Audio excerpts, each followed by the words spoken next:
What's up, people? Thank you for stopping in and watching this video. As you saw in the opening demo, we're going to be talking about the JHS Artificial Blonde, which is a collaboration with one of my favorite songwriters, Madison Cunningham. I'm going to get this fanboy stuff out of the way up front. Madison, I'm a huge, huge fan of your music. The thing that I love about Madison Cunningham is her sense of harmony. As a songwriter, as a songster, if you will, the way that she crafts tunes and like the way that she works with chords and harmony, and when I say harmony, I mean chords, the chord structure of the music, and her arrangements of how she puts everything together, all the puzzle pieces, how they make the song work. That to me is just brilliance. I'm gonna just say this and put this out there. She's a brilliant songwriter. I talked to my buddy Joey Landreth about this, and we both think we are witnessing the creation of a great right now. So keep your eyes on Madison, obviously. But I've been listening to her music since her record with Pin It Down came out. I don't know when that was. Was that like in 2018 or 19? Can't remember off the top of my head. But when I first heard Pin It Down, I was driving, came on the radio. I was like, what is this? And immediately while I was driving, asked my wife to like see if she could find by the lyrics what the music was, who the artist was, and we found out, and I went home and bought the record immediately. It had just come out that week, which was pretty cool, to be on the front end of the curve there. But I really wanted to get my hands on this because I love Vibrato. I think it's cool. I think there's a lot of use for it in music. Another favorite band of mine, Dawes, Taylor Goldsmith, tends to leave vibrato on, subtle vibrato throughout the whole show when he's playing live. I don't know if he's still doing it. I know for a while, Josh Scott and I were talking about this because he's a big fan of Dawes too. And he was like, I think there's only two people that really do this, and it's Taylor Goldsmith and Madison Cunningham. So good company there. But anyway, I hear a lot of people, I had a lot of DMs asking me why would anyone want to pedal with two vibratos? Well, for Madison, it's obvious, because she uses very subtle, always on, and then she wants stuff that's more warbly for other parts of her tunes. So being able to switch back and forth between those kind of channels is penultimately cool. So I think for me, I'm going to talk a little bit about what I like about it. Vibrato is a really interesting effect, and it's an effect. When you turn it on, you hear it, and that's kind of what you're trying to go for, right? But for me, check this out. So you can get Leslie type tones with this thing. We're in the first channel. Let's call this 1 and 2.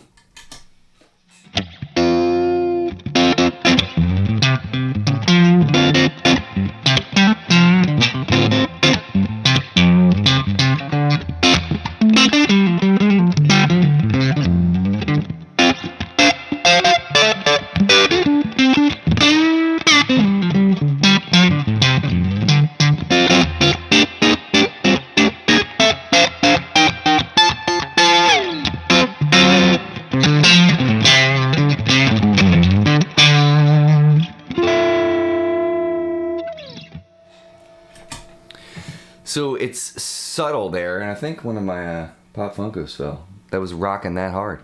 So anyway, you can get that kind of subtle, kind of whooshiness of a Leslie sound, but you can hear when the notes slow down.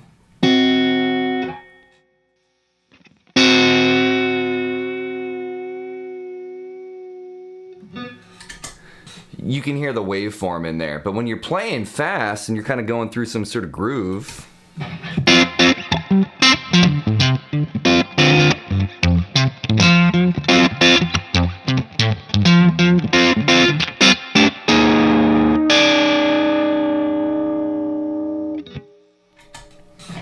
you kind of get into Leslie territory, right? Now, for me, what I can see is using it like that, and then also having a subtle kind of vibrato to switch back and forth between. So let's do that.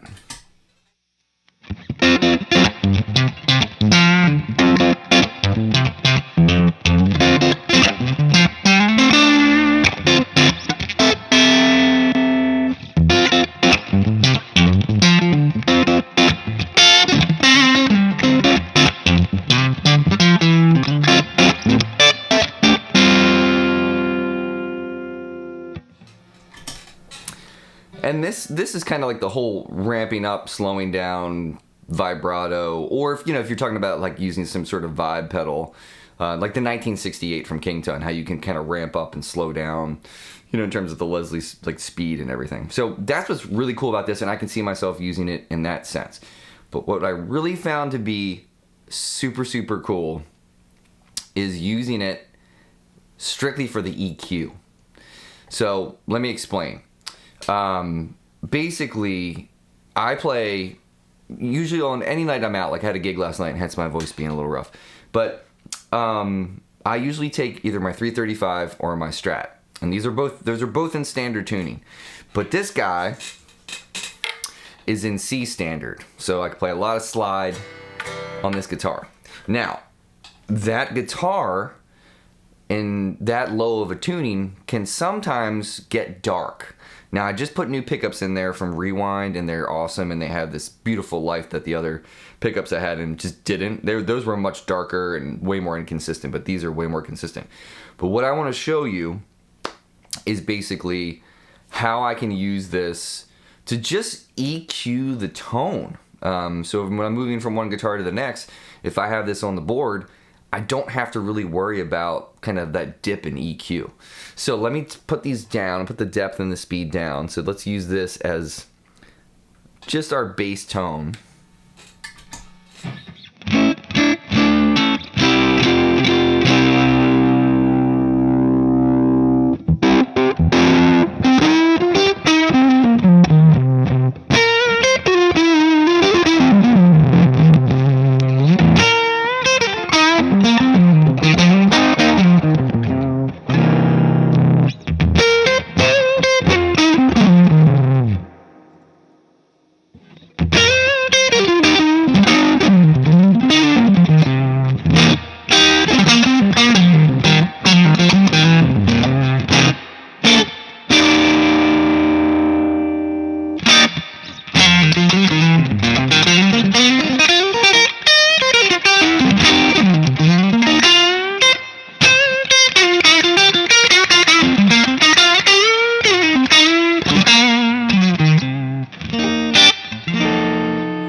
That EQ on this pedal alone is super dope.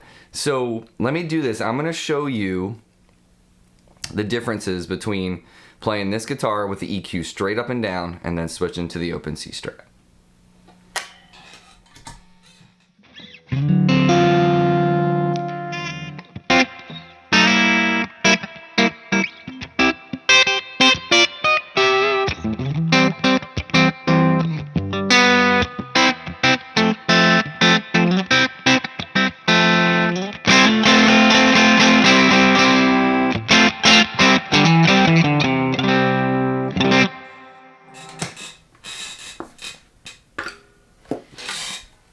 Alright. Man, I gotta put some oil on this chair. This chair's a squeaky mofo.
So you can see it gets a little darker. So what I'm gonna do is crank the EQ up a little bit.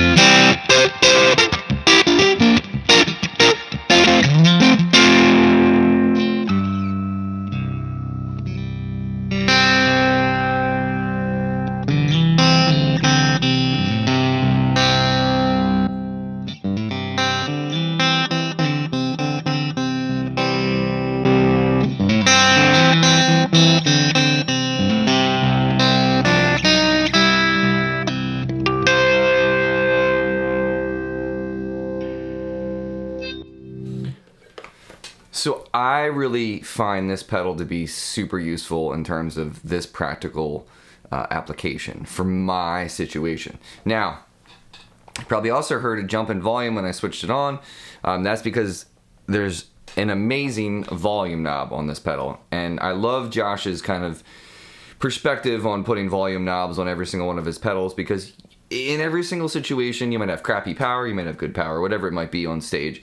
It's nice to be able to get everything unity and have everything sound good. Or if you want a little boost of something, you want it to be out front like this because it's an effect. We want to affect the sound, obviously. Then you get that volume knob to make it more present and obvious in your face kind of thing. So I think, ultimately this pedal is so versatile. So don't just look straight at the pedal and think, oh, why do I need 2 vibrato channels? There's also this great EQ knob. There's this amazing boost for volume if you're trying to get up in front of the mix. And you can turn the knobs like you can see on that second channel for vibrato. I have the knobs all the way down, so you really don't have an effect going on. But I'm getting like a boost from the circuit too. And if you want to get out front in the mix and you're playing with a pretty busy band, like in terms of frequencies and whatnot, this thing can be used and utilized in that sense too, just like you use like any kind of EQ pedal. Now, obviously, it's only one knob of EQ, but it's pretty amazing and very musical. So, anyway, that is that. I mean, and you can get this thing to do all the seasickness type stuff you want to do.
anyway, guys, this pedal is a big, like, I guess, utility knife on your board. It really is. I mean, the main thing I would say, the takeaway for me is it's not just a vibrato pedal, period.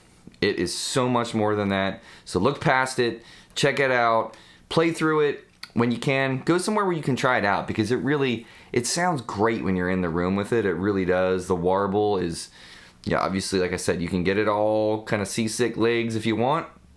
You can have it super subtle, flavor to taste, and use the EQ button. It's killing.